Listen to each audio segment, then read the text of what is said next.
અંકલેશ્વર શહેરના 3 રસ્તા સર્કલ પર આવેલી રોયલ મની એન્ડ ફાઇનાન્સના સંચાલક દ્વારા પર્સનલ લોન, બિઝનેસ લોન આપવાની પેઢી ચલાવી રહ્યા છે. તેઓ દ્વારા નાણાંની જરૂરિયાતમંદ ઇસમો દ્વારા લોન મેળવવા તેમની પાસે આધાર કાર્ડ અને પાન કાર્ડ મેળવી તેમને જરૂરિયાત મુજબ લોન આપી હતી.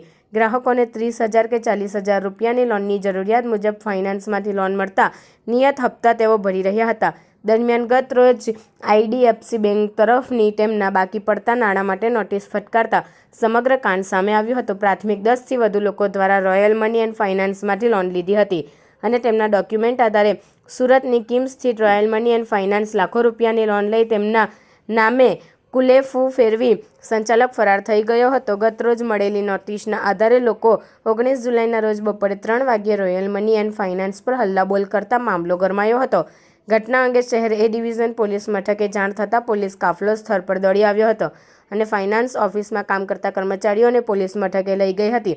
તો પ્રાથમિક 7થી વધુ લોકોએ તેમની સાથે રોયલ મની એન્ડ ફાઇનાન્સ દ્વારા છેતરપિંડી કરી હોવાની ફરિયાદ અરજી સ્વરૂપે આપતા પોલીસે અરજી આધારે તપાસ શરૂ કરી હતી.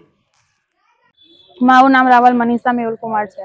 અમે ગુજરાત હાઉસિંગ બોર્ડમાં રહીએ છીએ. અમને 30,000 લોનની જરૂર હતી. અમે 3 રસ્તા પર જઈને લોકોની બ્રાન્ચ છે ત્યાં ગયા હતા. ત્યાંથી અમને એવું કીધું કે તમને 30,000ની લોન મળશે. અમે ત્યાં ગયા, ત્યાં અમારી પ્રોસેસ કરીને ઘેર આવીને બી લોનની ઇન્કવાયરી કરી ગયા તો પણ કશું કીધું નહીં ને તમને 30નું લોનનું કીધું ને પછી ઘેરે આવ્યા.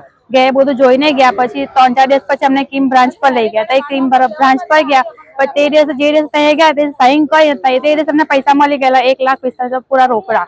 પણ એ લોકોએ ત્યાંથી પૈસા લીધા પછી 10 દિવસ પછી અમારા ખાતામાં ખાલી 30,000 રૂપિયા નાખ્યા ને બાકીના 1,15,000 રૂપિયા એ લોકો લઈ લીધા છે. અને અમારો હપ્તો છે 2,000 રૂપિયાના. એ લોકો પૈસા લઈને અમારો હપ્તો આગળનો એ લોકો પૈસા નાખીને ભરે છે. ને કાલ રાતના અમારા ઘરે નોટિસ આવી છે 1,27,000 રૂપિયા. હવે અમે ક્યાંથી ભરવાના છે? આટલો ફ્રોડ અમારે હાથે કરેલો છે.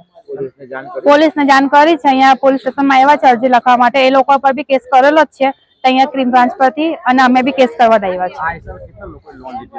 છે. અમે આજે ગઈ હતી ક્રીમ બ્રાન્ચ પર તો અમારા 10-15 જણ દેખાયા છે કે આટલા બધા છે પણ વધારે જ જણ છે. બધાને કાલે જ નોટિસ મળી છે. બધાની લોન છે 10 લાખ, 1.5 લાખ, 2 લાખ ની જ છે પણ બધાને 30, 40 ને 45,000 આપ્યા છે. પૂરા 50 બી નથી કોઈને આપ્યા. બાકીના બધા પૈસા તે લોકો ખાઈ ગયેલા છે.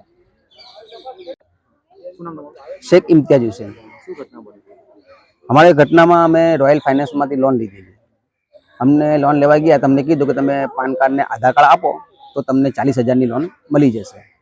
અમે પાન કાર્ડ ને આધાર કાર્ડ એમને આપ્યું ને પછી મહિના પછી અમારી લોન એ લોકોએ પાસ કરી તો અમને 40,000 રૂપિયાની લોન પાસ થઈ. તે લોન અમને મળી. તે લોન મળી પછી અમે રેગ્યુલર 4 મહિના સુધી 4 હપ્તા રેગ્યુલર 2700-2700ના ભર્યા. પછી 4 મહિના પછી કાલે 4:30 થી 4:45ના ગાળામાં આ નોટિસ આવી. આ નોટિસ મેં ખોલીને વાંચી તો અંદર IDFC બેંકમાંની નોટિસ આવેલી હતી જેમાં એમાઉન્ટ લખેલું હતું 1,54,608 રૂપિયા જે તમારે 7 દિવસની અંદર ભરપાઈ કરવાનું રહેશે. એ પછી તમારા પર જો પૈસા તમે ભરશો નહીં તો તમારા પર કાયદેસરની કાનૂની કાર્યવાહી કરવાની રહેશે. તેનો ખર્ચો બી તમારે આપવો પડશે. પ્લસ તમને 24% વ્યાજ લાગશે. તો અમે ગભરાઈને અમે કીધું કે આ આવી કઈ છે નોટિસ. તમે ગયા સવારમાં કાલે આજે સવારમાં મતલબમાં GIDCમાં FDFC બેંકમાં ગયા. ત્યાં જઈને અમે આ ત્યાંથી અમને પેલું શું કે યાર સ્ટેટમેન્ટ અમને આપ્યું.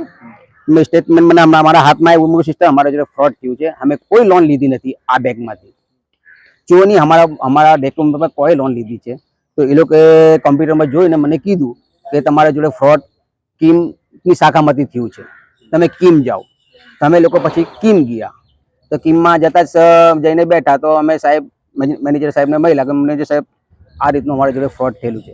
મેનેજર સાહેબે મને કીધું કે તમે 7મા વ્યક્તિ છો જે અહીંયા આ નોટિસ લઈને આવ્યા છો. તમે અંકલેશ્વરમાંથી કઈ જગ્યા પરથી લોન લીધેલી?